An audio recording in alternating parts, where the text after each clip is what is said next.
सध्या महाराष्ट्राच्या राजकारणात घडतंय? महाराष्ट्राच्या राजकारणात काही घडत नाही, तेच तेच आणि तेच तेच. तो आता आपण सगळ्यांनीच त्याच प्रकरणातून बाहेर पडलं पाहिजे आणि इतर विषयाकडे वळलं पाहिजे. आजपासून शिवसेना पक्षप्रमुख उद्धव ठाकरे हे 5 गद्दार खासदारांच्या मतदारसंघाला भेटी देणार आहे. ईशान्य मुंबईत ते येऊन गेले, पुन्हा एकदा येणार. पण आज ते नागपूरला उतरतील, तिथून यवतमाळला आम्ही रात्री जाऊ. यवतमाळनंतर मग आम्ही हिंगोली, परभणी, धाराशिव आणि मग शिर्डी 29 तारखेला अशा कार्यकर्त्यांच्या बैठका आणि मेळावे आहेत. ही अत्यंत म्हणजे ज्याला तुम्ही म्हणाल की 3 दिवसामध्ये आम्ही हे 5 मतदारसंघ करणार आहोत आणि त्यानंतर संपूर्ण महाराष्ट्रात जाऊन शिवसेनेचे कार्यकर्ते आणि मतदार हा जागेवरच आहे. 5-6 लोक जर कोणी गेले असतील तर त्यांच्यापुरतं. आता या भागात तुम्ही आहात, एकही शिवसैनिक गेला नाही. मला दाखवावं की एक शिवसैनिक गेला. यवतमाळ एकही शिवसैनिक गेला नाही. परभणी शिवसैनिक गेला नाही. हिंगोली एकही शिवसैनिक गेला नाही का पदाधिकारी गेला नाही. शिर्डी एकही शिवसैनिक गेला नाही. तर अशा निष्ठावंत शिवसैनिकांना, पदाधिकाऱ्यांना भेटून आम्ही परत मुंबईत येऊ आणि पुढला दौरा. उद्धव ठाकरेंचा दौरा सुरू होतोय आणि त्यामध्ये बातमी येते की पुन्हा 3.0 टायगर ऑपरेशन टायगर राबवलं जाणार. काही 4 आमदार एकनाथ शिंदेंना भेटले आणि ते म्हणतात की 12 आमदार आहेत जे अलीकडच्या काळात शिंदेंना भेटले. 4 आमदार भेटले, पण त्यामध्ये आमच्याबरोबर 12 आमदार आहेत. ठीक आहे, त्यांनी 12 सांगू द्या किंवा 22 सांगू द्या. आमदार आता परवा महाविकास आघाडीची बैठक झाली, त्याच्यात काही आमदार उपस्थित नव्हते. त्याच्यामध्ये शिवसेनेचे बहुसंख्य आमदार होतेच, काँग्रेसचे होते. काही लोक सभागृहात अडकले, काही लोक आंदोलनात, त्याचा रोहित पवार आंदोलनामध्ये होते कुठल्या तरी. तर त्याच्यामुळे कसं आहे की आता हा विषय जो आहे, आता कदाचित त्यांना आता काही पुढे काम राहणार नाही का, सगळेच फोडणार आहेत. ते एक दिवस ते देवेंद्र फडणवीसलाही फोडतील, ते कोणालाही फोडू शकतील. देवेंद्रजीला फोडतील. मग आज उद्या सांगतील आता मी चंद्रशेखर बावनकुळेंना फोडणार आहे. मला बावनकुळे आत्ताच भेटून गेले. काय असं ते करू शकतात. एकदा माणसाला नशा चढली, भांग गांजा फोडाफोडीची, काय मग ते काही बोलू शकतात. देवेंद्रजींना फोडलं आणि मग शेवटी ते सांगतील आता मी अमित शहानाही फोडलं आहे. अमित शहाना देवेंद्र फडणवीस यांच्या विरोधामध्ये फोडण्याचा त्यांचा प्रयत्न चालू आहे, हे सगळ्यांना माहिती आहे. त्याच्यामुळे सगळ्यात जास्त ऑपरेशन टायगरपासून देवेंद्र फडणवीस याने सावध राहायला पाहिजे. आमचं ऑपरेशन टायगर वगैरे काय नाही, आम्ही टायगर आहोतच. आम्ही टायगर आहोत, मग ते कोण होते स्वतः ते पाहावं लागेल. रावसाहेब, असं आहे की ऑपरेशन टायगर हे देवेंद्र फडणवीस यांच्यामुळे यशस्वी झालं. 5 आमदार होते, 6व्या आमदाराचं मन वळवण्यात फडणवीसांनी महत्त्वाची भूमिका बजावली. शिंदेंना दिल्लीहून हिरवा कंदील जवळपास एप्रिलपासूनच होता, पण एक आमदार त्यांना मिळत नव्हता या सगळ्या गटात. ती जबाबदारी फडणवीसांनी व्यवस्थित पार पाडली आणि त्यांच्यामुळे ऑपरेशन यशस्वी झालं. बघा, प्रत्येकजण आता मीच कसं याच्यामध्ये भूमिका बजावली याचं श्रेय घेण्याचा प्रयत्न करत असतो. त्यांचे जे चमचे असतात ते अशा बातम्या देत असतात. 6 गद्दार फुटले हीच बातमी आहे. कोणी कोणाला फोडलं यापेक्षा 6 गद्दारांनी माती खाल्लं, शेण खाल्लं, लाखो मतदारांशी बेईमानी केली. जे गद्दार मशाल चिन्हावर निवडून आले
मागे जमीन घोटाळ्यामध्ये चंपत राय आणि तिकडलं भाजपचे सगळे पदाधिकारी यांनी अयोध्येतल्या जमिनी विकत घेतल्या स्वस्त्या आणि त्या ट्रस्टला दामदुपटीनं विकल्या. तुम्ही म्हणालात उद्धव ठाकरेंच्या दौऱ्याचा उल्लेख केला की आज ते पुतील खासदारांच्या मतदारसंघात जातात उद्यापासून. पण एकनाथ शिंदेचं असं म्हणणं आहे की आता जे दौरा करतायत खूप उशीर झालेला आहे. खरं तर उद्धव ठाकरेंनी याआधीच दौरा करायला पाहिजे होता. या सगळ्या खासदारांचा मुद्दाच हा होता की एकनाथ शिंदेने एक करावं हे सगळं बोलण्यापेक्षा स्वतःचा पक्ष स्थापन करावा स्वतःचा, आणि या सगळ्या गोष्टी निवडणूक लढून झाल्यावर जो निकाल येईल त्यानंतर बोलावा. काय तुम्ही यांचं मनावर घेताय शिंदे शिंदे शिंदे.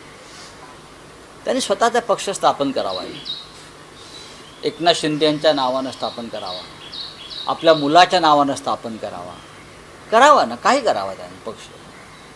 आमचा पक्ष चोरताय, आमचं चिन्ह चोरताय अमित शहाच्या मदतीनं, आणि त्या चोऱ्या माऱ्या करून तुम्ही आम्हाला ज्ञान देताय.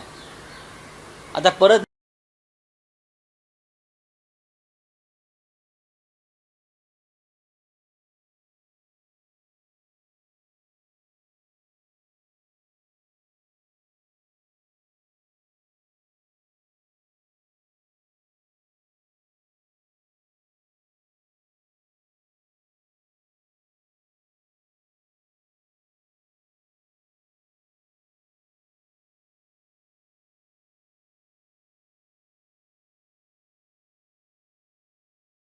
बोललो त्या चोरांना तर म्हणणार संजय राऊत बोलतात. का नाही बोलायचं मला सांगा जरा. तुम्ही एक तुमचा पक्ष स्थापन करून बघा, चालवून बघा स्वतःचा पक्ष. अमित शहाच्या जीवावर चालवू नका. मी काय म्हणतोय, अमित शहाच्या जीवावर पक्ष चालवू नका. तुमचा स्वतःचा पक्ष चालवा, तुम्ही त्या पक्षाचे प्रमुख व्हा, आणि मग सांगा जे आम्हाला तुम्ही जे ज्ञान देताय ना फुकटचं, ते मग द्या. चोऱ्या माऱ्या करून लोकांचे पक्ष घ्यायचे ताब्यात, दरोडे टाकायचे, लुटमार करायचे, पैसे वाटून खासदारांना विकत घ्यायचे आम्ही आणलेले. ज्या दिवशी हातात सत्ता नसेल त्यांच्या आणि ते गेलेले असतील तेव्हा ते त्याने विचार करावा आपली काय अवस्था. त्यांनी तो विचार करावा, आणि त्यांची सत्ता जाणार आहे हे पण लक्षात ठेवा. सर, शेवटचा प्रश्न. खरं तर काल एकनाथ शिंदेच्या महिला आघाडीच्या होत्या शिवसेनेच्या, मुंबई पोलिसांना निवेदन देण्यात आलं की तुम्ही जे विधान करताय त्यावर कायदेशीर. मी काय विधान केलं त्यांनी सांगायला पाहिजे ना. मी गद्दारांना गद्दार म्हणतो, पुढे काय. दुसरा पर्याय शब्द असेल तर मला द्या असं मी त्यांना सांगितलं. मी मराठी भाषेचा अभ्यासक आहे. मी 40 वर्ष सामनाचा संपादक आहे. त्याच्या आधीसुद्धा मी अनेक मोठ्या वृत्तपत्रात काम केलं. मराठी भाषेतले सगळे शब्दकोश, शब्दरत्नाकर माझ्याकडे आहे. त्याची मी पारायणं केलेली आहे. गद्दार आणि बेईमान याला पर्यायी शब्द मला एकच आढळला, तो म्हणजे एकनाथ शिंदे. मराठी भाषेत दुसरा कुठला असेल तर मला त्याने सांगावं. जो खासदार छोड़ के गए हैं, उद्धव ठाकरे उन क्षेत्र में दौरा करने वाले हैं. ऑपरेशन टाइगर हुआ, अब ये कह रहे हैं कि जो एमएलए हैं उनसे भी टच में है, लेकिन जब ये ऑपरेशन आप टाइगर को बदनाम मत करो है करो. उद्धव ठाकरे की तरफ से. ये टाइगर को बदनाम मत करो. एक तो मान लिया ना, हम सब लोग आज भी टाइगर है. अगर हम टाइगर है तो जो आपके साथ चले गए वो कौन है? लोमड़ी है. आप लोग लोमड़ी है, हम टाइगर है. टाइगर का कोई ऑपरेशन नहीं होता.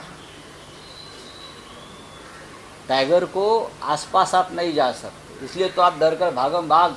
किसी को Y+, किसी को YZ, किसी को Z+, किसी को प्राइवेट सिक्योरिटी. टाइगर को तो आप डरते हो ना, डरना भी चाहिए. खा जाएगा आपको. आप सिक्योरिटी में बैठकर मंत्रालय में हमसे बात कर रही है. सबसे पहले आप अपने खुद की पार्टी बनाओ. शिवसेना आपके नहीं है, वो हमारी है, बाला साहब ठाकरे जी की है. आपके खिस्से में आपने सुप्रीम कोर्ट चुनाव आयोग को डालकर अमित शाह जी के आशीर्वाद से हमारी पार्टी आपने चुरा ली. आपके खुद की पार्टी बना लो, आपका खुद का सिंबल ले लो, चुनाव लड़ लो, बाद में हमसे बात करो. बाकी ये बात मत करो. तो ठीक है, कौन सा ऑपरेशन करना है करने दीजिए, एक ऑपरेशन होगा, आप बचोगे नहीं। सर उद्धव ठाकरे दौरा कर रहे हैं, आज हम ये क्या ऑपरेशन डैमेज कंट्रोल है? नहीं, ऑपरेशन डैमेज कंट्रोल की क्या बात है? गद्दार तो चले गए, अब डैमेज वहाँ जो कार्य करते हैं लाखों, जो लॉयल है, निष्ठावान है, एक भी शुभ सैनिक ये गद्दार सांसदों के साथ नहीं गए हैं, तो उनको मिलना हमारा कर्तव्य है, हमारी ड्यूटी, हम जा रहे हैं। 5 के 5 जगह पर महाराष्ट्र में जाएंगे, एक मुंबई में है, वहाँ जाकर आए हैं। Thank you very much. 8 लोगों को अरेस्ट किया है जो राम मंदिर डोनेशन मामला था, FIR रजिस्टर होने के बाद। लेकिन जो मुख्य गुनहगार है वो तो बाहर है, वो आप भी उस ट्रस्ट पे काम कर रहे हैं ना। चोरी का पैसा वो आप मंदिर में चोरी करते हो, हिंदुत्ववादी लोग हैं, आप अपने आप को मानते हो, आप मंदिर की दानपेटी चुराते हो, लाखों करोड़ रुपया चुराते हो, वो पैसा राजनीति में आता है और उसी पैसे से आप सांसद विधायक खरीद लेते हो, पार्टियां तोड़ते हो। वही राम मंदिर के 2000 करोड़ आप लोगों ने जो चोरी किए है, उसी पैसे से आपने आपके सांसद तोड़े, तृणमूल के सांसद तोड़े, विधायक तोड़े, शिवसेना के जो 6 सांसद तोड़े, वो राम मंदिर का ही लूटा हुआ पैसा है। ये जो 6 सांसद को जो 50-50 करोड़ दिया है ना, वो राम मंदिर के दान पेटी यहाँ वो शिंदे के पास आई होगी, वहाँ बहुत दान देता था ना, चोरी का माल वापस। सर अब शरद पवार के सांसद तोड़ने की बात हो रही है, शरद पवार का बयान है कि हमारा कोई सांसद जाएगा। ऐसे हो कुछ भी तोड़ सकते। कल एकनाथ शिंदे कहेंगे कि मैं देवेंद्र फडणवीस को ही तोड़ रहा हूँ, फिर बोलेंगे मैंने अमित शाह को भी तोड़ लिया है 500 करोड़ में। ये पागल है, ये लोग पगला गए।